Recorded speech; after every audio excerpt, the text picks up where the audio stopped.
Hello everyone, कैसे हैं आप सब। एक बार पुनः शिव कोचिंग क्लासेस पर स्वागत है। उम्मीद करता हूं आप सब अच्छे होंगे, मस्त होंगे, बेहतर होंगे और आप सभी की पढ़ाई बेहतर चल रही होगी। प्यारे बच्चों, क्लास 12 फिजिक्स एनसीईआरटी में चैप्टर नंबर 4 के जितने इंपॉर्टेंट क्वेश्चन है आज के इस लेक्चर में कंप्लीट होने वाला है। आप लोगों से गुजारिश है कि जितने भी क्वेश्चन करा रहा हूँ आप लोगों को छोड़ना नहीं, एकदम सुपर फास्ट, कम समय में अधिक से अधिक जानकारी आपको मिलने वाला है। चलिए शुरू करते हैं। पहला प्रश्न है आज का, वायो-सेवर्ट का नियम। चूंकि आप सबको पता है कि यदि किसी चालक तार पे विद्युत धारा प्रवाहित किया जाए या धारा के मान में परिवर्तन किया जाए तो उसके चारों ओर चुंबकीय क्षेत्र जनरेट हो जाता है। अच्छा, मतलब एक हमारे पास चालक तार है और इस चालक तार में आई धारा बह रहा है तो इसके चारों ओर चुंबकीय क्षेत्र जनरेट हो जाएगा। तो वायो-सेवर्ट ने क्या कहा कि इससे थीटा कोण बनाते हुए मान लीजिए आर दूरी पर एक बिंदु P है, तो इस बिंदु P पर कितना चुंबकीय क्षेत्र होगा इसकी गणना करने के लिए वायो-सेवर्ट का नियम आया। तो बच्चों एक अल्पांश मानकर चलते हैं, एक छोटा सा अल्पांश dl है, ठीक है, एक छोटा सा अल्पांश dl है बच्चों, धारा I बह रहा है। तो इस बिंदु पर चुंबकीय क्षेत्र, जैसे मान लीजिए अल्पांश के कारण मान के चलता हूँ, अल्पांश के कारण यहाँ पर चुंबकीय क्षेत्र कितना होगा, तो देखिएगा अल्पांश के कारण चुंबकीय क्षेत्र अल्प ही होगा बच्चों। तो पहला तो ये डिपेंड करेगा धारा पर कि इसमें से कितना धारा बह रहा है। पहला कंडीशन किसने बताया, वायो-सेवर्ट ने बताया। दूसरा इन्होंने ये बताया कि भाई साहब इस अल्पांश के कारण कितने लंबाई के कारण यहाँ पर निकाल रहे हो, उसके कारण भी ये सीधा सीधा समानुपाती होता है। ठीक है, सीधा सीधा समानुपाती होता है, यानी अल्पांश के कारण जो हो रहा है तो अल्पांश के सीधे अनुक्रमानुपाती होता है। तीसरा उन्होंने बताया कि भाई साहब यहाँ से दूरी है ना, दूरी के भी उत्क्रमानुपाती होता है, यानी dv जो है दूरी के वर्ग के भी उत्क्रमानुपाती होता है। और चौथा उन्होंने बताया कि यहाँ पे जो कोण बन रहा है थीटा, कोण के ज्या के, मतलब ये अल्पांश है और मिलाने वाली रेखा के बीच जो कोण के ज्या है उसके समानुपाती होता है। ये चार चीज़ों पर निर्भर करता है बच्चों, धारा पर, अल्पांश की लंबाई पर, आर पर यानी दूरी पर और साइन थीटा पर, चार चीज़ों पर निर्भर करता है।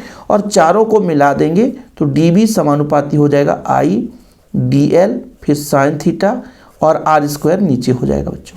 समानुपाती हटाते हैं तो एक नियतांक लग जाता है, बड़े प्यार से आप के नियतांक लगा सकते हो, तो I dl साइन थीटा बटे आर स्क्वायर हो जाएगा। ठीक है ना। जहाँ पर बच्चों k का मान कितना होता है, k का मान कितना होता है म्यू नॉट अपान 4 पाई या 10⁻⁷ इसका मान होता है। आगे चलकर न्यूटन प्रति एम्पियर स्क्वायर। तो यहाँ पे यदि वैल्यू पुट करोगे तो dv बराबर अपना कितना हो जाएगा, चाहे आप इसको लिख दो बच्चों, किसको, mu naught upon 4 pi I dl sine theta बटे आर स्क्वायर, यानी अल्पांश के कारण चुंबकीय क्षेत्र, यानी किसी चालक तार पे धारा बह रही है ना, उस चालक तार के कारण बच्चों एक अल्पांश के कारण चुंबकीय क्षेत्र अपना निकल कर आ गया, या यहाँ 10⁻⁷ भी आप कर सकते हो, I dl साइन थीटा बटे आर स्क्वायर। ठीक, तो यही अपना वायो-सेवर्ट का नियम है। हमने कहा माना ए भी एक चालक तार है जिसमें I धारा बह रही है बच्चों, है ना, इसमें एक अल्पांश dl है, यहाँ पे हम छोटा सा अल्पांश कल्पना करते हैं। तो अल्पांश के कारण बिंदु P पर चुंबकीय क्षेत्र की तीव्रता r दूरी पर निकाल रहे हैं। तो ये जो dv पहला तो डिपेंड करेगा कितना धारा बह रहा, तो धारा के समानुपाती होगा, अल्पांश के समानुपाती होगा, मिलाने वाली रेखा के बीच के कोण के ज्या के समानुपाती होगा और दूरी के वर्ग के व्युत्क्रमानुपाती होगा। उपरोक्त चारों को मिलाकर लिख देंगे बच्चों तो इतना आ जाएगा, समानुपाती हटाएंगे तो के एक नियतांक लग जाएगा। यहाँ तक किसी को कोई प्रॉब्लम नहीं। आगे हमने कहा कि भाई के का मान म्यू नॉट अपान 4 पाई या 10⁻⁷ रख दो बच्चों, यही अपना क्या है, किसका नियम है, वायो-सेवर्ट का नियम। वायो-सेवर्ट के नियम से ही हम बच्चों क्या करना चाहते हैं कि 1 एम्पियर की परिभाषा देना चाहते हैं। मान लीजिए जो हमने अल्पांश माना है इसकी लंबाई 1 मीटर हो जाए, दूरी कितने बच्चों 1 मीटर हो जाए, साइन थीटा बराबर 1 यानी थीटा बराबर कितना हो जाए 90 डिग्री हो जाए, तब dv बराबर 10⁻⁷ वेबर प्रति मीटर स्क्वायर हो जाए। तो यहाँ पे बच्चों वैल्यू पुट करेंगे, यानी समझिएगा, कहने का तात्पर्य यहाँ पर आप लोग समझिएगा, मेरे कहने का तात्पर्य इसमें क्या क्या चीज़ लग रहा है। सबसे पहले dv का मान आ जाए 10⁻⁷, dv का मान हो जाए।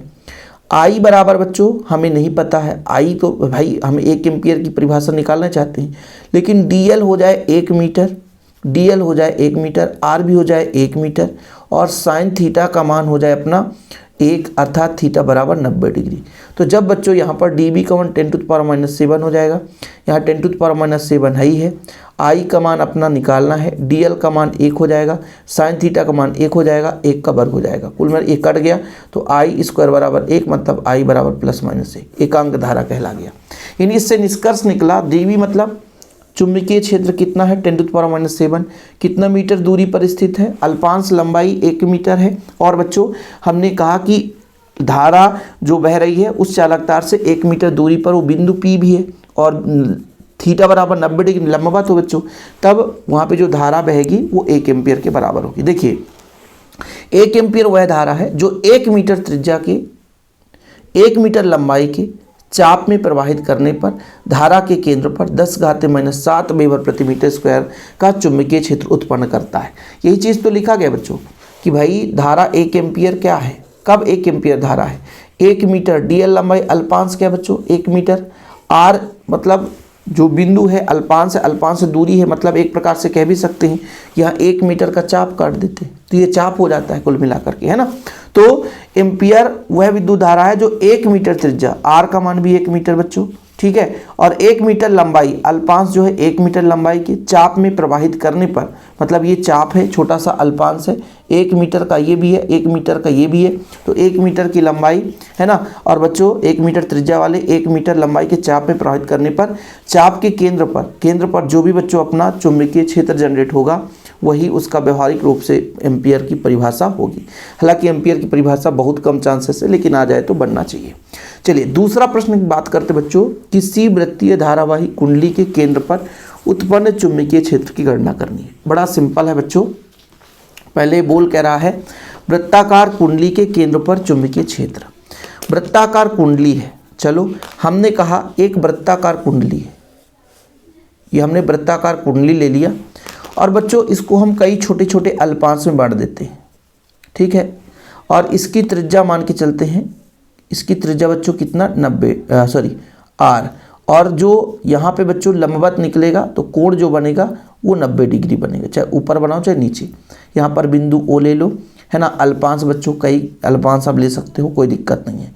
सबसे पहले हम आपको बता दें कि इसमें हम धारा आई प्रवाहित करते हैं, एक छोटा सा अल्पांश ए बी लेते हैं, तो इस अल्पांश के कारण आर दूरी पर बिंदु ओ पर चुंबकीय क्षेत्र कितना होगा बायो-सेवर्ट के नियम से, आप बताओ, पहले 1 मिनट में आप बता दो। तो ये होगा सर डी बी बराबर μ0/4π आई, धारा आई बह रहा है, लंबाई कितना बच्चों, अल्पांश हमने लिया है तो अल्पांश डीएल हो जाएगा, साइन थीटा हो जाएगा बटा आर स्क्वायर।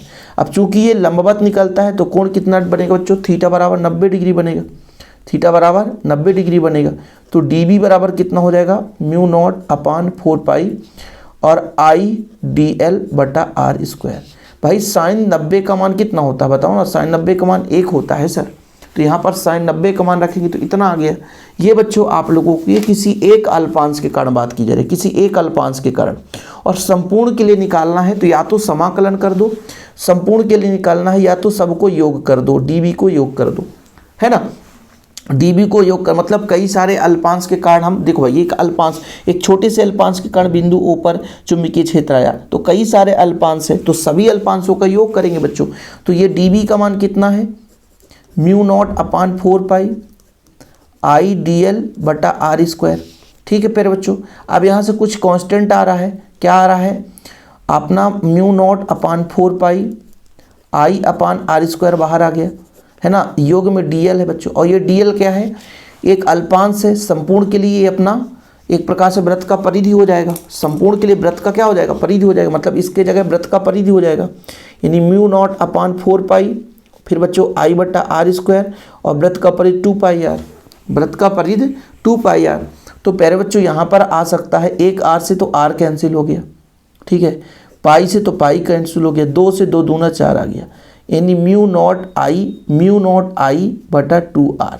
यदि फेरों की संख्या n है बच्चों तो μ0 ni बटा 2r, यानी वृत्ताकार कुंडली के केंद्र पर जिसमें आई धारा प्रवाहित हो रहा है वहाँ पर चुंबकीय क्षेत्र इतना आएगा। यदि फेरों की संख्या n हो। हम एक एक स्टेप बाय स्टेप आपको समझाते हैं और यहाँ पे लिखा भी रहता है। बाकी नोट्स वगैरह भी जिन बच्चों ने लिया होगा नोट्स में भी रहता है बच्चों। ठीक है, हमने कहा कि O केंद्र R त्रिज्या का एक वृत्ताकार कुंडली है जिसमें I धारा प्रवाहित हो रही है। इसको हम कई सारे अल्पांश में बांट देते हैं बच्चों, और एक अल्पांश कारण एक छोटा सा अल्पांश लेते हैं, एक छोटा सा अल्पांश। इस अल्पांश के कारण केंद्र O पर चुंबकीय क्षेत्र, ये अभी आपने बायो सेवर्ट का नियम पढ़ा, μ0/4π आइडियल साइन थीटा बटा r स्क्वायर। ये एक अल्पांश के कारण तीव्रता आ गया। अब हमने कहा कि ये अपना बच्चों लंबवत है, 90 डिग्री है, कहीं भी आप लोग खींच दो तो 90 डिग्री होगा, लंबवत होगा। केंद्र से जो परिधि को मिलाने वाली रेखा है वो 90 डिग्री के ही साथ अंतरित होती है बच्चों। तो साइन 90 का मान कितना होता है? 1 होता है। तो इधर उधर भटकने की जरूरत नहीं है, यहाँ पे साइन 90 का मान 1 रख दिया। साइन 90 का मान 1 रखूंगा तो अपना आ गया dv बराबर μ0/4π आइडियल बटा r स्क्वायर। ये किसके कारण है? एक अल्पांश के कारण। केंद्र ऊपर चुंबकीय क्षेत्र एक अल्पांश के कारण पर बच्चों। तो हम ये बोल रहे हैं कि संपूर्ण के कारण क्या होगा, या तो आप समाकलन कर दो, हमको पता है कि एक छोटे से एरिया का मान पता है और हमें पूरे एरिया का मान निकालना है तो समाकलन करना है, या तो पूरे को जोड़ दो। एक के कारण dv समीशन लग गया बच्चों, इसका मतलब सिग्मा का मतलब होता है संपूर्ण का योग, है ना। और dv का मान रख दिए, जो कांस्टेंट है बाहर ले लिए, dl बस रहने दिए। dl एक छोटे से भाग का है लेकिन संपूर्ण के लिए हो जाएगा वो वृत्त की परिधि 2πr, तो 2πr कर दिए बच्चों। 2 से 2 कट गया, r से r, एक पाई से पाई कट गया, है ना, यही तो कटेगा पूरा। तो आ जाएगा μ0 I/, यहाँ पे बच्चों 2 से 2 आ जाएगा तो यहाँ पे पाई कट जाएगा, तो 2r है, ये r है बच्चों बचेगा, ये r बचेगा, 2r बचेगा। ठीक है, 2r, ये 2r है, ठीक 2r है। और यदि फेरों की संख्या n हो बच्चों तो अपना n का मल्टीप्लाई कर देंगे। यही आगे आपके वृत्ताकार कुंडली के केंद्र पर चुंबकीय क्षेत्र। प्यारे बच्चों, जो चीज़ हम आधे घंटे में कराते हो यहाँ पे 5 मिनट में, क्योंकि सुपर फास्ट रिवीजन है। मैराथन क्लास का मतलब नहीं है कि 5 घंटे पढ़ना है, 1 शॉट रिवीजन में कम से कम समय में आपको कंप्लीट करना है। समझ रहे हैं बच्चों। अब अपना देखते हैं जो 2025 में पिछले साल आया था, किसी वृत्ताकार धारावाही कुंडली के अक्ष पर स्थित किसी बिंदु पर चुंबकीय क्षेत्र की तीव्रता की गणना करनी है। इसको भी हम कम से कम समय में आपको कराने की कोशिश करेंगे। बस एक आप लोगों से गुजारिश रहता है कि प्यारे बच्चों आप लोग वीडियो को शेयर कर दिया करो, है ना। प्यार सपोर्ट के लिए आप लोगों को इतना ही करना है, वीडियो को शेयर करना है। चलिए हम कम समय में इसको समझाने की कोशिश करेंगे, आप लोग समझिएगा। मैं सबसे पहले कहता हूं कि एक मेरे पास क्या है बच्चों, वृत्ताकार कुंडली है। ठीक है सर, एक वृत्ताकार कुंडली है जिसमें I धारा प्रवाहित हो रही है, इसमें I धारा बह रही है। इसकी जो त्रिज्या है बच्चों, इसकी जो त्रिज्या है वो हम मान के चलते हैं स्मॉल a है, और इसके अक्ष पर r दूरी पर एक बिंदु P लेते हैं, है ना, कि x दूरी पर क्या बोला है, वृत्ताकार धारावाही कुंडली के अक्ष पर स्थित बिंदु। तो कुछ भी दूरी ले सकते हो भैया, x दूरी पर एक बिंदु P है। ठीक है, एक बिंदु P है, यहाँ पर हमें चुंबकीय क्षेत्र निकालना है। हम यहाँ पर 2 अल्पांश लेते हैं, एक ऊपर बच्चों और एक नीचे। ठीक है, एक नीचे यहाँ पर लेते हैं दी AB, तो यहाँ पर हो जाएगा अपना A डैश B डैश। ऐसे कई सारे अल्पांश, हर अल्पांश का अपोजिट वाला भी होगा, सही है कि नहीं भाई। मैं कहता हूँ कि एक छोटा सा वृत्त है बच्चों, तो इसका इस अल्पांश के कारण यहाँ पर, इस अल्पांश का यहाँ पर अपोजिट होगा, इस अल्पांश का यहाँ अपोजिट होगा, मतलब कोई ना कोई अपोजिट होना ही होना है ना। मैंने बोला कि भाई मेरे पास इस तरीके से एक सर्कल है, तो इस अल्पांश का यहाँ अपोजिट, इसका यहाँ, इसका यहाँ, इसका यहाँ। अब इसके अक्ष पर बच्चों ऊपर कहीं भी हम तीव्रता निकालना चाहते हैं अंदर, तो हम पहले 2 अल्पांश की गणना करते हैं। यहाँ से दूरी मान के चलते हैं बच्चों r, तो यहाँ से भी दूरी इसकी मान के चलते हैं r। याद रखना बच्चों, जब इसकी तीव्रता आगे बढ़ेगी तो इधर ऐसे इसकी तीव्रता नजर आएगी, ना तो ये लंबवत है ना तो क्षैतिज है, इसलिए इसको 2 घटकों में वियोजित करेंगे। एक अल्पांश बच्चों यदि मैं बात करता हूँ dl है, तो इसके कारण जो आपका चुंबकीय क्षेत्र होगा, ये तो अपना इसके कारण चुंबकीय क्षेत्र dv होगा। इसको 2 घटकों में बांटेंगे। लंबवत को हमेशा बच्चों dv cos ये अपना, और इधर भी db cos होगा, और ये अपना db साइन हो जाएगा, साइन हो जाएगा। और यहाँ पे कोण बनाता हूँ फाई, मतलब यहाँ पे भी अपना कितना है, फाई है, तो db साइन फाई होगा। अब सोचना, ये कोण है, कोण के सामने वाली भुजा लंब, तो लंब हमेशा साइन से, और ये आधार हमेशा कास से।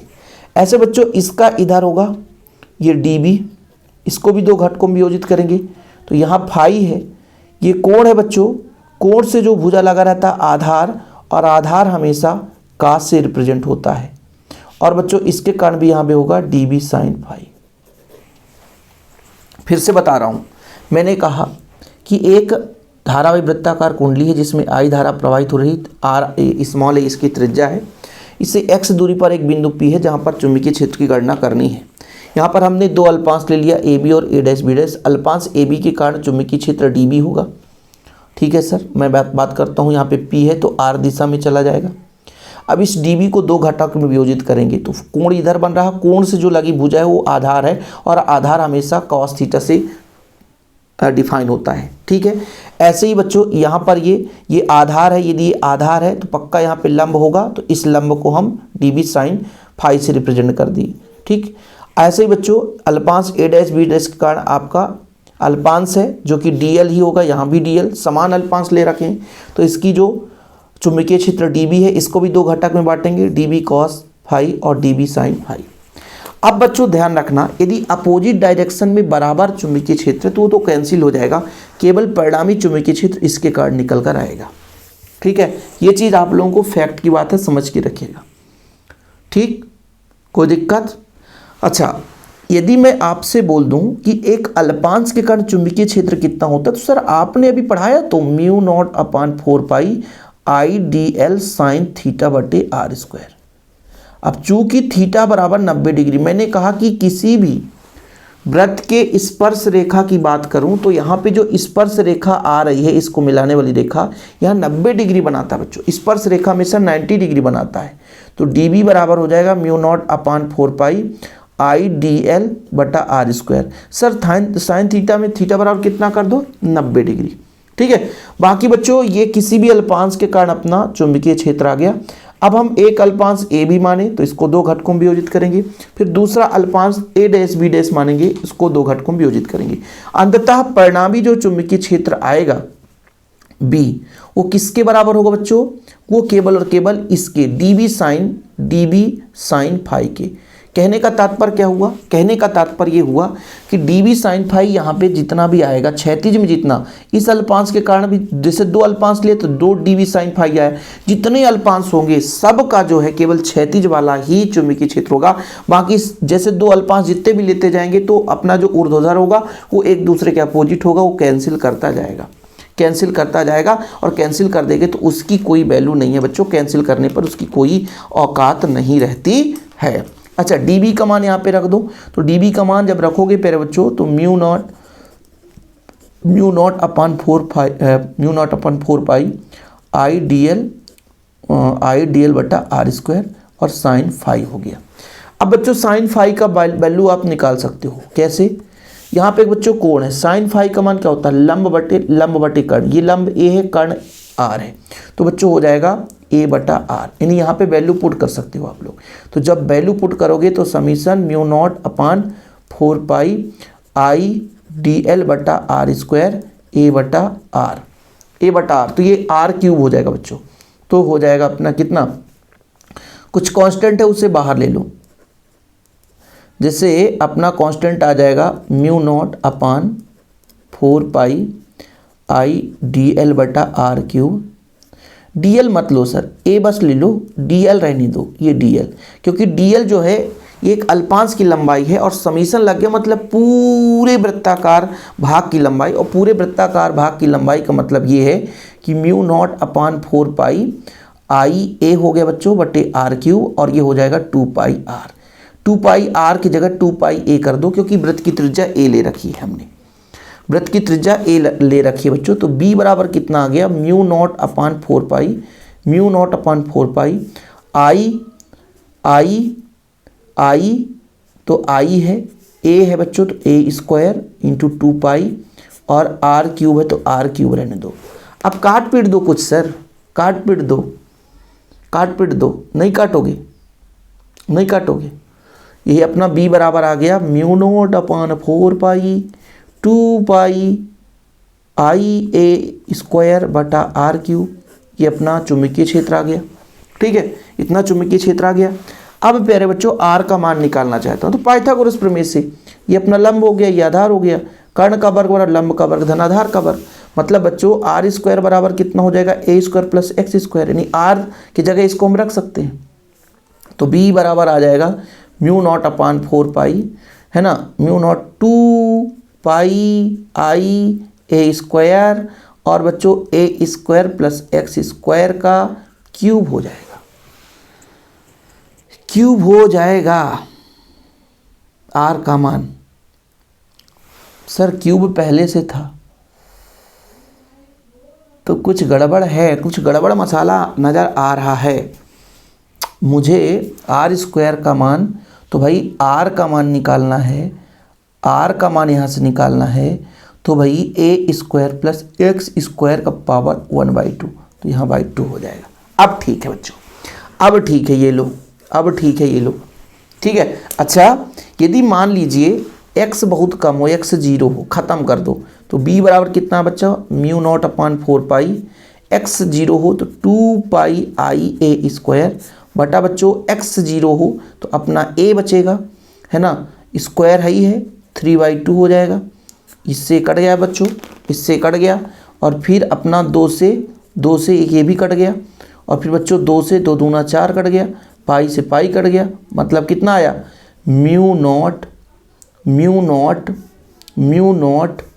आई बटा 2a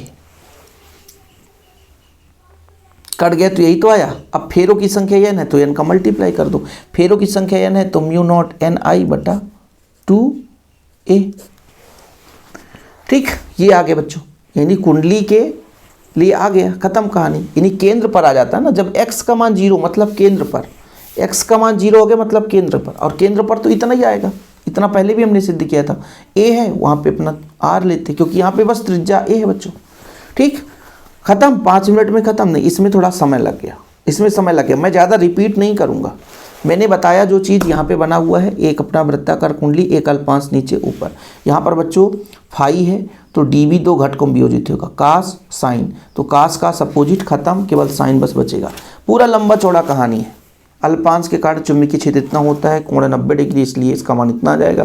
फिर बच्चों dv को 2 घटकों में वियोजित करेंगे, ऐसे ही बच्चों अपना, है ना, ऐसे ही अपना दूसरा अल्पांश है, इसको भी 2 घटकों में वियोजित करेंगे, 2 घटक में वियोजित करेंगे बच्चों, तो फिर अपना ये आ जाएगा संपूर्ण, क्योंकि हमने बताया कि अपोजिट वाला कैंसिल कर देता है, dv का मान रख दिए, है ना। फिर साइन फाई का मान बच्चों, साइन फाई का a/r कर दिए, खत्म कहानी। हमने कहा जो कांस्टेंट है उसे बाहर ले लो, dl बस को रहने दो, dl एक छोटे से भाग की लंबाई है, संपूर्ण के लिए वृत्त की परिधि हो जाएगी, वृत्त की परिधि रख दिए बच्चों, खत्म कहानी। फिर हमने आपको बताया था कि कर्ण का वर्ग, लंब का वर्ग, आधार का वर्ग, r का मान निकला, r का मान यहाँ रख दो, इतना, है ना। जब r का मान रखेंगे बच्चों यहाँ पे तो अपना वैल्यू इतना आ जाएगा। अब बोला मतलब x का मान कम हो जाए, x का मान बिल्कुल 0 खत्म हो जाए, मतलब ये बिंदु इसके केंद्र पर आ जाएगा, तो कुंडली के केंद्र पर चुंबकीय क्षेत्र इतना आता है बच्चों। इसको यदि कैलकुलेट करेंगे 2 से 2 कट जाएगा, तो μ0 ni बचेगा अपॉन 2a बचेगा। जो चीज़ पहले भी आया था वही चीज़ यहाँ पे भी आ गया बच्चों। ये अपना कंप्लीट होता हुआ, ये बहुत लंबा रहता है और इसे लोग कठिन समझते हैं, नहीं करते, लेकिन अब कठिन नहीं लगेगा, उम्मीद करता हूँ। आगे बात करते हैं बच्चों, एम्पियर का परिपथी नियम। क्वेश्चन आ सकता है 2 नंबर में भी, 3 नंबर में भी। एम्पियर का परिपथी नियम 2 नंबर में है तो यहाँ से यहाँ तक लिखना बच्चों, और यदि 3 नंबर में है तो उत्पत्ति भी करनी है। ठीक है बाबूजी, ठीक है बाबूजी। चलिए, एम्पियर का परिपथी नियम क्या कहता है कि किसी बंद वक्र के लिए है बच्चों, ऑब्जेक्टिव में भी आ सकता है कि एम्पियर के परिपथी नियम को समझाइए, तो बंद वक्र के लिए है। ठीक है, किसी बंद वक्र के लिए, कोई बंद वक्र है बच्चों, क्या है, बंद वक्र है, उसके चुंबकीय क्षेत्र का रेखीय समाकलन बंद वक्र द्वारा घेरे गए क्षेत्रफल में से उपस्थित धारा का μ0 गुना होता है। कुछ भी नहीं है इसमें, बहुत सिंपल है, बस थोड़ा सा आप लोग कॉन्सेप्ट लगाना है। बस किसी भी चुंबकीय क्षेत्र का रेखीय समाकलन पता होना चाहिए, है ना। चुंबकीय क्षेत्र का रेखीय समाकलन, जैसे मैं कहता हूँ बच्चों, ये अपना एक बंद परिपथ, बंद वक्र है। ठीक, ये बंद वक्र है बच्चों, और ये बंद वक्र यानी चुंबकीय क्षेत्र है, और एक चालक तार रहा होगा, जैसे मैं बात करता हूँ x y, तो इसमें जब धारा ऊपर की ओर बहेगा तो बच्चों चुंबकीय क्षेत्र का डायरेक्शन ऐसे होगा, जैसे लंबवत खींच दो तो चुंबकीय क्षेत्र का डायरेक्शन अपना, है ना, इसके लंबवत ही होता बच्चों। ऐसे कहीं भी स्पर्श रेखा खींच दो, चुंबकीय क्षेत्र हो जाएगा। यहीं पे हम एक अल्पांश भी ले लेते हैं, तो दोनों के बीच थीटा कितना हो जाएगा अपना, 0 डिग्री हो जाएगा। तो एम्पियर साहब ने क्या बताया, एम्पियर साहब ने क्या बताया कि किसी भी बंद वक्र के लिए चुंबकीय क्षेत्र का रेखीय समाकलन, चुंबकीय क्षेत्र होगा उसका बच्चों रेखीय समाकलन, उसका रेखीय समाकलन, है ना, जितना धारा बह रहा है आई धारा के कारण, आई धारा जो बह रहा बच्चों इसके म्यू नॉट गुना होता है। खत्म कहानी। एम्पियर का यही नियम है, किसी बंद वक्र के चुंबकीय क्षेत्र का रेखीय समाकलन, समाकलन का चिन्ह तो ये है ये बच्चों, और रेखीय मतलब लंबाई dl, अल्पांश का कारण तो रेखीय समाकलन, किसी चुंबकीय क्षेत्र का रेखीय समाकलन है ना, उसमें प्रवाहित धारा का म्यू नॉट गुना होता है, यानी कितना धारा बह रहा है उसके म्यू नॉट गुना होता है, कितना धारा बह रहा है उसके म्यू नॉट गुना होता है, जितना धारा बहेगा उसके म्यू नॉट गुना होगा चुंबकीय क्षेत्र का रेखीय समाकलन। यही आपके एम्पियर का परिपथीय नियम है। बताओ किसी को कोई प्रॉब्लम? कोई प्रॉब्लम नहीं। मैंने क्या बताया, एम्पियर साहब ने क्या बताया कि किसी बंद परिपथ के लिए उस पर जो चुंबकीय क्षेत्र है उसका रेखीय समाकलन, उसमें प्रवाहित धारा के म्यू नॉट गुना होता है, प्रवाहित धारा के म्यू नॉट गुना होता है। ठीक, हमने कहा कि एक्स बाई एक चालक तार है, एक्स बाई एक क्या है बच्चों, चालक तार है, एक्स बाई क्या है, एक चालक तार है। ठीक है, इस चालक तार से मैं मान के चलता हूं कि r दूरी पर, यहीं पे ले लेता हूं, कहीं भी ले लो, यहां पर r है, r त्रिज्या, r दूरी पर एक बिंदु P है। मैं पहले एक चालक तार ले लेता हूं बच्चों। अब आप लोगों को इसको खत्म करता हूं, अलग अलग से ये बनाता हूं, है ना। एक चालक तार है x बाई, अभी सिर्फ समझो, और इससे बच्चों r दूरी पर एक बिंदु P है। ठीक है, तो इसके अल्पांश के कारण यदि मैं कह दूं यहां पर चुंबकीय क्षेत्र तो कुछ ना कुछ होगा, या अल्पांश नहीं लेता हूं बच्चों, सिर्फ इतना बताता हूं कि चालक तार, अच्छा एक पहले थ्योरम रहता था कि चालक तार की लंबाई के कारण चुंबकीय क्षेत्र, अब वो आप लोगों के सिलेबस में नहीं है। तो इस चालक तार के कारण r दूरी पर बच्चों चालक, जो चालक हमने लिया है एक्स वाई के कारण ये त्रिज्या कितनी है, r दूरी बच्चों, है ना, कारण P पर चुंबकीय क्षेत्र, P पर चुंबकीय क्षेत्र। तो इसका फार्मूला याद कर लेना आप लोग, म्यू नॉट अपान 4 पाई 2i, कितना धारा बह रहा डिपेंड करता है, धारा उसके दुगने, और नीचे पैर बच्चों आप लोग r का ऐसा कर दो, ये आपका फॉर्मेट होता है। या कि आप लोग मुनि म्यू नॉट आई बटा, है ना बच्चों, 2 से 2 कट जाएगा तो 2 पाई r। ये आप लोगों को पता होना चाहिए कि एक चालक तार है जिससे r दूरी पर चुंबकीय क्षेत्र, अनंत लंबाई का चालक तार हमने पढ़ा था। अल्पांश की बात नहीं कर रहा हूँ, संपूर्ण के लिए, वो अब आपके सिलेबस में नहीं है ना, एग्जाम में कभी पूछा जाता है। ठीक है, तो ये चीज़ आप लोगों को पता होना चाहिए कि भाई b बराबर कितना आ गया, mu not I upon 2 pi r। ये आपके पास एक चालक तार है, चालक तार के कारण बिंदु P पर चुंबकीय क्षेत्र आ गया। हमें पढ़ना है एम्पियर का परिपथीय नियम। तो एम्पियर के परिपथीय नियम के लिए हमको क्या करना बच्चों, एक बंद लूप की कल्पना करनी है। मैं ये कहता हूं कि बिंदु P से जाता हुआ हम एक क्या करते हैं भाई, यहां पर आप जानते हो कि धारा बहेगी तो इसके चारों ओर चुंबकीय क्षेत्र जनरेट होगा। चुंबकीय क्षेत्र एक ही नहीं हो सकता बच्चों, चुंबकीय क्षेत्र ऐसा, पहला ये हो सकता है चुंबकीय क्षेत्र रेखाएं, फिर ऐसा हो सकता है ना, अगला ऐसा भी हो सकता है चुंबकीय क्षेत्र रेखाएं, बिंदु P से जाता हुआ नजर आ सकता है। तो कई सारे संकेंद्रीय वृत्त के रूप में चालक के लंबवत स्थित होंगे, ये तो क्लियर है। यदि किसी चालक तार पे विद्युत धारा प्रवाहित किया जाए उसके चारों ओर चुंबकीय क्षेत्र जनरेट हो जाएंगे, यानी चुंबकीय क्षेत्र रेखाएं संकेंद्रीय वृत्त के रूप में होंगी। ठीक है, जिसके कारण बच्चों इसी कारण से यहाँ पर चुंबकीय क्षेत्र जनरेट हुआ है, क्योंकि चुंबकीय क्षेत्र हर जगह, चालक के चारों ओर हर जगह पर चुंबकीय क्षेत्र है। ठीक है, अब जैसा कि आप लोगों को पता है कि जब एम्पियर का परिपथीय नियम कहते हैं तो चुंबकीय क्षेत्र का रेखीय समाकलन निकालते हैं। एक पक्ष लेकर चलेंगे कि भैया इस बंद लूप पर यदि हम चुंबकीय क्षेत्र B लेकर चल रहे हैं, इसका रेखीय समाकलन। तो यहाँ पर मैं कहता हूँ इसका स्पर्श रेखा खींचोगे तो चुंबकीय क्षेत्र को रिप्रेजेंट करता हूँ। यहीं पे एक छोटा सा अल्पांश है बच्चों, तो दोनों के बीच जो कोण है वो कितना डिग्री होगा, दोनों के बीच कोण कितना होगा आप ही बताओ। तो दोनों के बीच जो कोण होगा BDL cos 0 डिग्री होगा, cos 0 डिग्री होगा बच्चों, cos 0 डिग्री होगा। अब cos 0 का मान कितना होता है, cos 0 का मान 1 होता है, cos 0 का मान कितना होता है, 1 होता है, क्योंकि cos 0 डिग्री बराबर 1 होता है। अब कहोगे सर ये कैसे टूट गया, A डॉट बी बराबर AB cos थीटा, ये 11th क्लास का कॉन्सेप्ट है बच्चों। ठीक है, अब अपना B बाहर ले लो तो ये अपना DL हो गया। अब बच्चों B बाहर रहने दो, DL के अभी आपने एक R त्रिज्या का बंद पृष्ठ पढ़ लिया, तो आप सबको पता है वृत्त की परिधि त्रिज्या R है, तो वृत्त की परिधि कितनी हो जाएगी 2 पाई R। परेशान मत होना, ये अपना 2 पाई R वृत्त की परिधि है बच्चों। ठीक, यानी अपना आ गया B इंटू 2 पाई R। ये चुंबकीय क्षेत्र का रेखीय समाकलन चल रहा है, चुंबकीय क्षेत्र का रेखीय समाकलन। अच्छा सर, बी का मान हमने निकाला है, बी का मान निकाला है mu not I upon 2πr, और ये 2πr है ही है, 2πr से 2πr कैंसिल हो गया, तो चुंबकीय क्षेत्र का रेखीय समाकलन क्या म्यू नॉट आई आ गया? जी हाँ, यही आपके एम्पियर का परिपथीय नियम है, यही आपके एम्पियर का परिपथीय नियम है। यानी चुंबकीय क्षेत्र का रेखीय समाकलन लेकर चला, धारा का म्यू नॉट गुना होता है, यही एम्पियर साहब ने बताया था, और ये सिद्ध हो जाता है एम्पियर का परिपथीय नियम। ठीक है बच्चों, हमने क्या कहा, किसी बंद वक्र के लिए चुंबकीय क्षेत्र का रेखीय समाकलन उसके द्वारा घेरे गए क्षेत्रफल में उपस्थित कुल धारा का म्यू नॉट गुना होता है, ये अपन ने कर दिया। हमने कहा एक एक्स वाई चालक तार है जिसमें आई धारा प्रवाहित हो रही है, उसके चारों ओर चुंबकीय क्षेत्र जनरेट हुआ होगा, तो आर दूरी पर चुंबकीय क्षेत्र इतना होता mu not I upon 2πr, ये हमको पता है। अब हमको बच्चों रेखीय समाकलन निकालना है ना।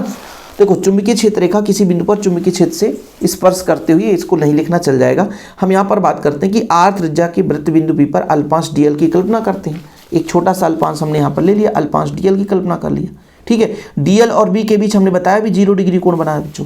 तो चुंबकीय क्षेत्र का रेखीय समाकलन, चुंबकीय क्षेत्र b का रेखीय समाकलन a डॉट b बराबर होता है ab cos थीटा, तो वही b डॉट dl बराबर b dl cos theta. Theta का मान 0 डिग्री बच्चों, cos थीटा का मान 1, cos 0 का मान 1 होता है, तो यहाँ पर 1 रख दो, खत्म कहानी। अब यहाँ पर बच्चों b का मान रख दे, b का मान हमको पता है, dl क्या है, एक अल्पांश है, अल्पांश मतलब है ना छोटे से भाग का, लेकिन समाकलन लग गया मतलब पूरे बड़े भाग, यानी वृत्त की परिधि हो गई बच्चों, वृत्त की परिधि हो गई। 2πr कैंसिल कर दो, यही तो एम्पियर का परिपथीय नियम है। लगता है कठिन, लेकिन आधे घंटे में आपके 5 क्वेश्चन हो गए। कितने क्वेश्चन हो गए? 4 क्वेश्चन हो गए। और अब हम पढ़ने वाले हैं बच्चों 5वां प्रश्न। एम्पियर के परिपथीय नियम की सहायता से एक सीधे लंबे धारावाही तार के कारण उत्पन्न चुंबकीय क्षेत्र। ठीक है, देखो सब उसी तरीके से, बस इधर उधर घुमा देता है, बस पूछने का तरीका सब अलग हो जाता है बस। अब क्या बोला है, एम्पियर के परिपथीय नियम से एक सीधे, हमने कहा एक सीधा लंबा चालक तार है, इसको भी हमने क्या मान लिया बच्चों, कुछ भी मान लो, जैसे एक्स वाई ही मानते हैं, एक्स वाई एक सीधा लंबा चालक तार है, ठीक, जिसमें आई धारा प्रवाहित भी हो रही है, आई धारा प्रवाहित भी हो रही है बच्चों, आई धारा एक्स वाई हमने कहा। एम्पियर के एक सीधे लंबे धारावाही तार के कारण हमको निकालना है।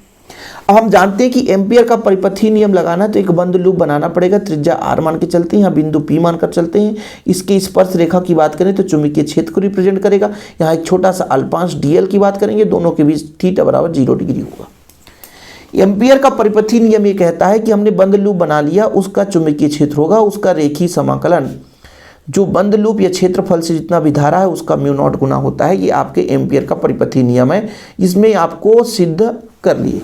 इसी के आधार पर हमको क्या करना है, इसी के आधार पर बच्चों हमें इस चालक तार के कारण बिंदु P पर चुंबकीय क्षेत्र की गणना करनी है।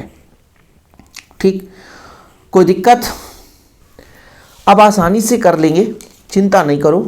चुंबकीय क्षेत्र का रेखीय समाकलन कितना होता है, A डॉट बी बराबर, सेम थ्योरम सेम, थोड़ा सा चेंज कर दो बस। सर A डॉट बी बराबर ए बी कॉस थीटा। अब थीटा बराबर कितना डिग्री, 0 डिग्री, तो आप कहोगे बी डी एल कास 0 डिग्री। कास 0 का मान कितना होता है सर, 1 होता है, तो वी डी एल आ गया। बी क्या करेंगे सर, बाहर ले लेंगे, ये अपना डी एल आ गया। डी एल मतलब सर क्या है, एक बंद है, वृत्त है, तो ये 2πr हो गया। इधर अपना हो गया चुंबकीय क्षेत्र का रेखीय समाकलन। इसको समीकरण 1 दे दो, समीकरण 2 दे दो। समीकरण 1 और 2 की तुलना कर दो, b का मान निकल कर आ जाएगा बड़े प्यार से। समीकरण 1 और 2 से देखो, जो समीकरण 1 व 2 से, समीकरण 1 कहता है म्यू नॉट आई, समीकरण 2 कहता है b इंटू 2πr। तो यहाँ से बच्चों b बराबर आ जाएगा mu not I upon 2πr। जी हाँ, ये लो व्यंजक सिद्ध हो गया बाबूजी। ये तो और 3 मिनट में खत्म कहानी। ठीक है, यही बच्चों अपना है ना। देखो जरा, एक कागज एक्स वाई सीधा चालक तार है जिसमें आई धारा प्रवाहित हो रही है, आर दूरी पर एक बिंदु P है जिस पर हमें चुंबकीय क्षेत्र निकालना है बच्चों। चालक के तारों चुंबकीय क्षेत्र जनरेट हो जाएगा, है ना। तो चुंबकीय क्षेत्र का रेखीय समाकलन कितना हो जाएगा, बी डॉट डी एल बराबर म्यू नॉट आई। ये अपना तो वही एम्पियर का परिपथीय नियम है। अब बी डॉट डी एल लेकर चलेंगे, लेफ्ट साइड लेकर चलेंगे बच्चों, तो अपना ए डॉट बी बराबर A B cos theta, cos 0 का मान 1 होगा बच्चों, तो खत्म कहानी। डीएल वृत्त की परिधि हो जाएगी, अल्पांश है, डीएल एक अल्पांश है, लेकिन संपूर्ण के लिए बात करते तो वृत्त की परिधि हो जाती है, तो 2 पाई आर हो गया बच्चों। अब ये समीकरण 2 गया, समीकरण 1 और 2 से तुलना कर दिया, अपना वैल्यू आ गया। ठीक है बाबूजी, क्वेश्चन नंबर 5 भी कंप्लीट होता हुआ। क्वेश्चन जो लंबे हैं वो अपने हो चुके हैं, और अब हमारा बात करते हैं लॉरेंज बल। लॉरेंज बल से क्वेश्चन कैसे आता है, लॉरेंज बल को समझाइए, सूत्र लिखिए, और 3 नंबर में आ जाए लॉरेंज बल, है ना बच्चों, तो पूरा आप लोग गणितीय व्याख्या कर दोगे।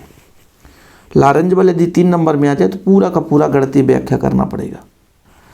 अब ये लॉरेंज बल किस लिए है, पहले ये समझना जरूरी है कि लॉरेंज बल है किस लिए, है ना, बाकी तो थ्योरम आसानी से बन जाएगा। लॉरेंज बल ये है कि मान लीजिए एक चालक तार है, इसमें धारा आई प्रवाहित हो रहा है, तो इसके चारों ओर चुंबकीय क्षेत्र जनरेट हो गया, ये तो सबको पता है। अब इस चुंबकीय क्षेत्र पर कोई आवेश आया, मान लीजिए आवेश आया जिसका परिमाण Q है, तो ये आवेश कुछ न कुछ बल का अनुभव करेगा, वही लॉरेंज बल है। यानी जब कोई आवेश किसी चुंबकीय क्षेत्र पर गति करता है तो उस पर एक बल लगता है बच्चों, उसे हम लॉरेंज बल कहते हैं। ठीक है, तो ये जो लॉरेंज बल है बच्चों, वो किस किस पर डिपेंड करेगा, आवेश का परिमाण कितना है, पहले तो ये डिपेंड करेगा। वो पहुंचा होगा तो किसी न किसी वेग से आया होगा, तो किस वेग से आया, है ना, और जिस चुंबकीय क्षेत्र पर आ रहा है तो उसका चुंबकीय क्षेत्र कितना है, और फिर वही बच्चों आया और इस चालक तार के साथ कितना कोण बना रहा है, तो भाई साहब कोण की ज्या के समानुपाती होता है, तो ये समानुपाती साइन थीटा बच्चों। चारों को मिला दें तो F समानुपाती Q V B sine theta. ठीक है, तो F बराबर K यदि समानुपाती एक नियतांक लगा बच्चों, तो K Q V V sine theta हो गया। यही लॉरेंज बल होता है। यानी लॉरेंज बल है क्या, जब कोई आवेश किसी चुंबकीय क्षेत्र में गति करता है तो उस पर एक बल कार्य करने लगता है, उसे हम लॉरेंज बल कहते हैं। और मान लीजिए एक चालक तार की लंबाई L है, जिसमें I धारा प्रवाहित होता है, जिसके कारण चुंबकीय क्षेत्र जनरेट होता है, और उस चुंबकीय क्षेत्र पर आवेश आ रहा बच्चों, तो कितना बल लगेगा उस पर, तो आवेश के परिमाण के अनुक्रमानुपाती होगा, जितना आवेश होगा उसके अनुक्रमानुपाती होगा। दूसरा पेड़ बच्चों, उस पर कितना आवेश का वेग कितना है उस पर डिपेंड करेगा, है ना, लॉरेंज बल का मान वेग पर डिपेंड करता है, फिर चुंबकीय क्षेत्र पर डिपेंड करता है, और मिलाने वाली कोण के जाके समानुपाती होता है। यानी 4 चीज़ों पर डिपेंड करता है। जैसे वायो सेवर्ट का नियम आप लोगों ने 4 चीज़ों पर डिपेंड किया, ऐसे ही लॉरेंज बल भी आवेश के परिमाण पर, किस वेग से आ रहा है, चुंबकीय क्षेत्र और बीच के कोण के जाके समानुपाती होता है। चारों को मिलाकर लिख दें तो Q V B sine theta के समानुपाती नियतांक है बच्चों। ठीक है, जब K का मान 1 हो जाता है तो F बराबर Q V B sine theta हो जाता है, यही अभीष्ट व्यंजक हो जाता है। लेकिन इतने में कहानी समाप्त नहीं होता। कहानी समाप्त क्यों नहीं होता है, ये कंडीशंस भी हैं कि ये QVB में कहानी समाप्त नहीं होगा। मान लीजिए कितने डिग्री के साथ अंदर प्रवेश कर रहा है, ये भी तो डिपेंड करेगा। जैसे मान लीजिए थीटा का मान 0 डिग्री है, साइन थीटा 0 बच्चों, तो साइन थीटा 0 मतलब F बराबर 0, यानी चुंबकीय क्षेत्र के समानांतर हो जाए। देखो जरा ढंग से समझिएगा, फार्मूला के आधार पर समझिए। F बराबर आपने पढ़ लिया Q V V sine theta, theta बराबर 0 डिग्री, इसका मतलब जो आपका आवेश है बच्चों, आवेश जो गति कर रहा है, तो उसके जो वेग की दिशा है और चुंबकीय क्षेत्र की दिशा है के बीच जो कोण है, के बीच कोण कितना है, 0 डिग्री। कितना है, 0 डिग्री है। अर्थात जब गति कर रहा है 0 डिग्री कब होता है, समानांतर। तो समांतर होता है बच्चों, तो 0 रखेंगे तो F बराबर 0 आ जाएगा, क्योंकि साइन 0 का मान 0 होता है। सिंपल। यानी यदि आवेशित कण चुंबकीय क्षेत्र के समांतर गति करता है तो उस पर कोई बल कार्य नहीं करेगा। लेकिन वहीं पे साइन थीटा का मान 90 डिग्री हो तो साइन 90 का मान 1, यानी लंबवत गति करे। यानी कहने का मतलब जो आपका बच्चों आवेश है वो चुंबकीय क्षेत्र के लंबवत कंपन करते हुए प्रवेश करता है, तो उस पर लगने वाला बल अधिकतम होता है। यहाँ से ऑब्जेक्टिव कई बार पूछा गया है कंडीशन, यदि मान लीजिए कोई आवेश चुंबकीय क्षेत्र के समानांतर गति करेगा, तो समांतर जब गति करता है बच्चों तो उस पर जो बल का मान है वो 0 होता है, लेकिन वहीं पे जब लंबवत कंपन करता है तो उस पर बल का मान अधिकतम होता है। अब इसके बाद अपना अगला जो प्रश्न है वो बहुत ही सिंपल है और उसे आप लोग आसानी से कर पाएंगे। कैसे, देखना, विद्युत बल और चुंबकीय बल में अंतर। चलो, विद्युत बल क्या है बच्चों, आप लोगों से ऑब्जेक्टिव कई बार पूछा गया और ऑब्जेक्टिव कराया भी हूँ। यदि कोई आवेश ऐसा रखा है ना, तो उससे चुंबकीय क्षेत्र जनरेट नहीं होता, उससे विद्युत क्षेत्र जनरेट होता है और वहाँ पर विद्युत बल लगता है, ध्यान रखिएगा। यानी कोई आवेश स्थिर है तब उस पर विद्युत बल लगेगा, यानी वो गति कर रहा है नहीं कर रहा है इससे कोई फर्क नहीं पड़ता। गति करेगा तो भी लगेगा, बाकी स्थिर है तो भी लगेगा, है ना। यदि कोई मान लीजिए लड़का है शांत बैठा है तो भी हल्ला कर रहा है, और बैठा नहीं है इधर उधर घूम रहा है फिर भी हल्ला कर रहा है। तो ये डिपेंड करता है कि वो कैसा व्यक्ति है। तो जो अपना विद्युत बल होता है वो आवेशित कण के वेग पर निर्भर नहीं करता, बिना वेग के भी इधर उधर घूमता रहता है। लेकिन जो चुंबकीय बल है ना बच्चों, वो गतिमान आवेश से ही उत्पन्न हो सकता है। यदि आवेश गति नहीं करेगा तो चुंबकीय बल उत्पन्न नहीं हो सकता, ये मूलभूत कर्तव्य है। बाकी विद्युत बल F बराबर QE होता है। और बच्चों चुंबकीय बल अभी आपने लॉरेंज बल पढ़ ही लिया, QBV sin थीटा। अभी आपने पढ़ा ना विद्युत बल क्या होता है, एकांक आवेश पर लगने वाला बल चुंबकीय विद्युत क्षेत्र कहलाता है, एकांक आवेश पर लगने वाला बल। तो यहाँ F बराबर अपना QE हो जाएगा बच्चों। और जो लॉरेंज बल अभी आपने पढ़ा जो चुंबकीय बल है F बराबर QVV अधिकतम होता है बच्चों इसी पर। तो यदि मैं आपसे कह दूं कि Q बाहर ले लो तो V क्रॉस B हो जाएगा, ये चीज़ बोल रहा है ना। तो बच्चों V क्रॉस B, तो ये अपना विद्युत बल और चुंबकीय बल का सूत्र भी है। विद्युत बल F बराबर QE होता बच्चों और चुंबकीय बल इतना होता है। विद्युत बल का मान आवेशित कण के वेग पर निर्भर नहीं करता। यदि आवेशित कण स्थिर है फिर भी बराबर बल कार्य करेगा। और बच्चों चुंबकीय बल का मान वेग पर निर्भर करता है, ठीक है। स्थिर आवेशित कण पर भी विद्युत बल लगता, मतलब आवेश स्थिर है फिर भी विद्युत बल लगेगा। लेकिन यदि आवेश स्थिर है तो उसमें चुंबकीय बल नहीं लग सकता। विद्युत बल सदैव विद्युत क्षेत्र के अनुदिश लगता है, यानी जिस विद्युत बल का बच्चों विद्युत क्षेत्र जिस दिशा में होगा उसी तरीके से लगेगा। और चुंबकीय बल सदैव लंबवत लगता है। देख लो जरा, यदि समानांतर आ जाएगा अनुदिश होगा तो 0 डिग्री हो जाएगा, 0 हो जाएगा। लंबवत गति करेगा चुंबकीय क्षेत्र के तभी वहाँ पर चुंबकीय बल लगेगा, लॉरेंज बल। आप लोग अभी देखे तो भैया कि 90 डिग्री पर नहीं जाएगा तो चुंबकीय बल का मान भैया 0 डिग्री पर होने पर शून्य हो जाता है। तो इस तरीके से अपना बच्चों विद्युत बल और चुंबकीय बल में जो डिफरेंस है आप लोग तैयार कर लेना, यदि क्वेश्चन पूछ दे तो बहुत इंपॉर्टेंट नहीं रहता। अब जो अगला प्रश्न है प्यारे बच्चों कि दो समांतर धारावाही चालकों के बीच लगने वाला बल हेतु व्यंजक बताइए, यह बल कब आकर्षण और कब प्रतिकर्षण लगता है। इसको थोड़ा सा गौर से समझिएगा, ज़्यादा टफ है नहीं, थोड़ा सा यदि दिमाग लगाएंगे तो आप लोगों को तो क्लियर हो जाएगा। सबसे पहले लॉरेंज बल आप लोगों को पता रहना चाहिए। लॉरेंज बल नहीं, एक चालक तार के कारण, जैसे भाई एक चालक तार की लंबाई L है, हाँ लॉरेंज बल ही कहलाएगा। हाँ लॉरेंज बल है बच्चों। लॉरेंज बल क्या कहलाता है ये आप लोगों को पता होना चाहिए। लॉरेंज बल क्या होता है, एक चालक तार है, ठीक है, और इसके कारण यहां पर चुंबकीय क्षेत्र निकाल रहे हैं। तो ये आपने पढ़ा F बराबर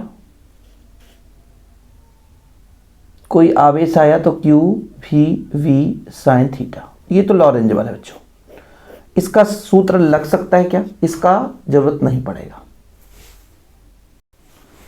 तो फिर किसका जरूरत पड़ेगा सर, किसका जरूरत पड़ेगा। मैं अभी थोड़ा सा आपको एक कॉन्सेप्ट बता देता हूँ, एक थ्योरम करा ही देता हूँ। एक थ्योरम क्या कराता हूँ थोड़ा सा यहाँ पर समझिएगा। आप लोगों के सिलेबस में है भी वो थ्योरम और आप लोग पढ़ भी लीजिएगा कि पहले बच्चों एक समान चुंबकीय क्षेत्र, शॉर्टकट कराऊंगा ध्यान रखिएगा। इसीलिए बच्चों नोट्स प्रोवाइड किया जाता है 100 रुपये में। यदि कोई बच्चा चाहता है कि सर नोट्स लेना है तो नोट्स ले सकता है ना। कॉन्टैक्ट नंबर क्या है सर 96 85 29 91 49, 100 रुपये लगता है बच्चों, नोट्स मिल जाता है। एक हमारे पास चुंबकीय क्षेत्र है, ठीक। हमने कहा एक चालक तार यहाँ पर ला दिया, वो चालक तार अपना AB है और इस चालक तार पर हमने कहा कि धारा बह रहा है I, कोण कितना चुंबकीय क्षेत्र के साथ थीटा। तो ये इस पर जो बल है बच्चों, मतलब किसी चुंबकीय क्षेत्र पर एक धारावाही चालक तार आया, क्या आया, धारावाही चालक तार आया, तो उस पर जो बल है वो किस पर डिपेंड करता है। एक तो कितना उसमें धारा बह रहा है, दूसरा उस चालक तार की लंबाई कितनी है, तीसरा उनके बीच का कोण कितना उसके ज्या के समानुपाती होता है, ठीक है, और बच्चों चौथा कितने चुंबकीय क्षेत्र पर जा रहा है। उपरोक्त तो चारों को मिलाएंगे तो ILV साइन थीटा। ठीक, यदि थीटा बराबर 0 डिग्री है तो साइन थीटा का मान कितना होगा?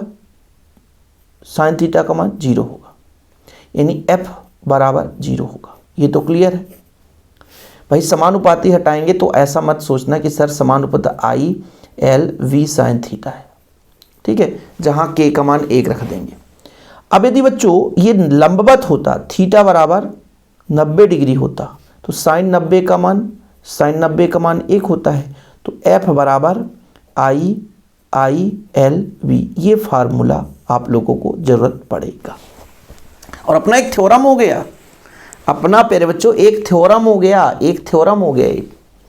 कि एक समान चुंबकीय क्षेत्र में एक चालक तार है। मैंने कहा एक समान चुंबकीय क्षेत्र है, एक समान चुंबकीय क्षेत्र है प्यारे बच्चों, एक समान चुंबकीय क्षेत्र है, उसमें थीटा कोण बनाते हुए एक चालक तार रख दिया हमने, या थीटा कोण यहाँ पे बना, इसी थीटा, यहाँ धारा बह रहा तो इधर थीटा ले लो आप, इधर धारा बहता तो ऊपर थीटा लेते। तो थीटा कोण बनाते हुए बच्चों इस पर जो बल है, मतलब एक चालक तार रखा, इस पर बल का मान किस किस पर डिपेंड करेगा? तो इसमें प्रवाहित धारा के समानुपाती होगा, चालक तार की लंबाई के समानुपाती होगा, है ना, चुंबकीय क्षेत्र के समानुपाती होगा, बीच के कोण के ज्या के समानुपाती होगा। फिर उपरोक्त चारों को मिलाकर लिखने पर अपना इतना आ जाएगा। समानुपाती हटाते तो एक नियतांक लग जाता है, चूंकि के का मान 1 रखेंगे बच्चों। अधिकतम बल का मान कब होगा? जब थीटा बराबर 90 डिग्री, यानी ये चुंबकीय क्षेत्र की लंबवत रखा होगा, चुंबकीय क्षेत्र की लंबवत रखा होगा, तब फिर बच्चों इस पर अधिकतम बल लगेगा। और इसी का कॉन्सेप्ट यहाँ पर लगने वाला है। तो एक क्वेश्चन नंबर आपका मान लीजिए 8 कंप्लीट, अब क्वेश्चन नंबर 9 पे चलेंगे, क्योंकि अभी क्वेश्चन नंबर 9 हो गया। एक क्वेश्चन और हमने समझा दिया, ये आप लोगों के नोट्स में रहता है जो हम प्रोवाइड करते हैं बच्चों। तो आप लोगों से गुजारिश है कि नोट्स जरूर ले लें। आपको नोट्स के साथ साथ सारे चैप्टर के इंपॉर्टेंट क्वेश्चन, ऑब्जेक्टिव भी मिल जाते हैं। इस समय तो जो यदि बोर्ड एग्जाम 2026 में है आप लोग, तो प्रैक्टिस सेट वगैरह भी दे दिए जाते हैं। चलिए फिलहाल अभी यहाँ तक बच्चों आपको क्लियर है कि मान लीजिए एक समान चुंबकीय क्षेत्र है और उस चुंबकीय क्षेत्र में एक चालक तार रख दिया गया है, तो उस चालक तार पर कितना बल लग रहा बच्चों, ये आप लोगों को फार्मूला जनरेट हो गया ILV, ठीक है। साइन थीटा अधिकतम बल लगेगा, ILV लगेगा, ठीक। चलिए अब बात करते हैं थ्योरम पर। दो समांतर धारावाही चालक तार है, दो समांतर धारावाही चालक तार इस तरीके से बच्चों, एक अपना ये चालक तार हो गया, दूसरा ये चालक तार हो गया। अभी सिर्फ मैं बात कर रहा हूं कि दो समांतर धारावाही चालक तार हैं जिसमें धारा की दिशा I1 और I2 सेम है। आप सबको पता होना चाहिए, यदि I1 धारा बह रहा है तो चुंबकीय क्षेत्र का डायरेक्शन ऐसा होता है। यदि डिटेल्स में इस चैप्टर को आपने पढ़ा होगा तो अच्छी बात है। मतलब ऐसा अंगूठा धारा की दिशा होता है, तो उंगली जिस दिशा में मुड़ते हैं तो चुंबकीय क्षेत्र का डायरेक्शन होता है। तो अंगूठा ऊपर की ओर धारा बह रहा है, अंगूठा ऊपर, तो चुंबकीय क्षेत्र अंदर की ओर मुड़ेंगे। मतलब इसके कारण यहाँ पर चुंबकीय क्षेत्र अंदर की ओर जाएगा। ये क्रॉस का मतलब बच्चों अंदर की ओर जा रहा है, चुंबकीय क्षेत्र अंदर की ओर जा रहा है। यानी यहाँ पे हमने धारा बहाया तो इसमें चुंबकीय क्षेत्र जनरेट हो गया होगा। सही है कि नहीं? समझ रहे हो भाई कि नहीं? थोड़ा समझना। और यहाँ से मैं बात करता हूँ, तो यहाँ बीच की दूरी d, यानी बच्चों जब हमने चालक तार ले लिया, इसको मैंने ले लिया A, V और C और D। कॉन्सेप्ट को समझिएगा कि जब हमने AB पर धारा बहाया तो ये जो CD जहाँ चालक तार होगा वहाँ पे कुछ ना कुछ चुंबकीय क्षेत्र होगा कि नहीं। यानी AB से D दूरी पर चुंबकीय क्षेत्र कितना होगा, तो आप कहोगे सर चालक तार के कारण जो चुंबकीय क्षेत्र होता है ऐसा होता है μ0 4 पाई, किस धारा के कारण बह रहा है, I1 के कारण, तो I1 दूरी कितना है D। ये आप लोगों ने पढ़ा है, और नहीं पढ़ा तो कोई दिक्कत ही नहीं है। आप लोगों ने पढ़ा सर, अभी पढ़ा है सर, ऐसा तो आपने बताया था कि μ0 I/2 पाई r, तो इसको काटोगे तो वही तो r की जगह d है। इसकी ज़रूरत है बच्चों, इसकी ज़रूरत है, इसलिए अपन 2 का भी यूज कर रहे हैं, ठीक है। मतलब जब हमने इसमें धारा बहाया तो यहाँ पर एक चुंबकीय क्षेत्र जनरेट हो गया होगा। अब इस चुंबकीय क्षेत्र पर एक हमने चालक तार ला दिया और वो चालक तार पर बल लगने लगा F1 या F ही कह दो, F1 में बात कर रहा हूं क्योंकि इसके कारण बल लग रहा है। तो F1 जो बल लग रहा है वो किस किस पर डिपेंड करेगा, इसमें कितना धारा बह रहा है, इसकी लंबाई कितनी है, और यहां पे चुंबकीय क्षेत्र कितना है, इसी पर तो डिपेंड करेगा। सही बात है सर। अभी आप लोगों को क्या पढ़ाया गया, इसी को पढ़ाया गया कि एक हमारे पास एक समान चुंबकीय क्षेत्र है, इस चुंबकीय क्षेत्र पर एक चालक तार ला दिया तो उस पर बल का मान F बराबर ILB, ये चीज हो गया। F का मान ILB, F का मान ILB, F का मान ILB, F का मान ILB, F का मान ILB, F का मान ILB। ठीक है बच्चा लोग, तो मैं ये कह रहा हूं कि इसके कारण यहां पर चुंबकीय क्षेत्र जनरेट हुआ है, इसके कारण यहां पर चुंबकीय क्षेत्र जनरेट हुआ है। तो यहां पर जब यहां पर भाई वे चुंबकीय क्षेत्र हो गए, यहां पे चुंबकीय क्षेत्र एक चालक तार लाए तो इस पे बल लगने लग गया। तो वो बल किस पर डिपेंड करेगा, चालक तार की धारा पर, चालक तार की लंबाई पर, और यहां जहां पे आया उसके चुंबकीय क्षेत्र पर डिपेंड करेगा। तो जब वैल्यू पुट करेंगे बच्चों, बी का मान μ0/4π 2I1/d, और ये अपना I2L है ही, I2L है ही है, मतलब ये जो बल का मान आ गया μ0/4π। ठीक है बच्चों, फिर आपका हो जाएगा 2I1 I2/d और अपना L हो गया। ये प्यारे बच्चों बल हो गया पहले के कारण दूसरे पर। और प्यारे बच्चों अब इसका उल्टा कॉन्सेप्ट कर दें कि इसके कारण यहां पर चुंबकीय क्षेत्र जनरेट हुआ होगा।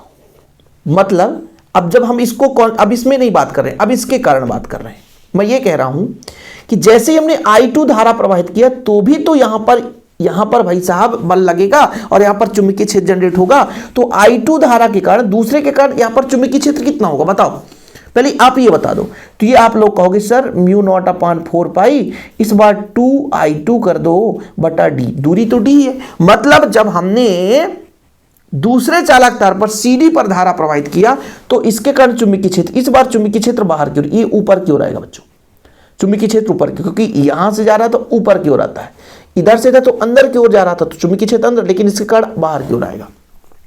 ठीक है, तो ये अपना चुंबकीय क्षेत्र। अब इस धारा के कारण यहां पर चुंबकीय क्षेत्र, अब इस पर भी बल लगेगा, इस पर बल लगेगा तो धारा I1 के कारण, लंबाई L के कारण और B के कारण, इसके कारण चुंबकीय क्षेत्र यहां पर कितना है बच्चों, μ0/4π 2I2/d और अपना I1L, वही तो है, सेम तो है, सेम तो है बच्चों, उतना ही बल लग रहा है, चाहे इसके कारण यहां पर लगे चाहे इसके कारण यहां पर लगे।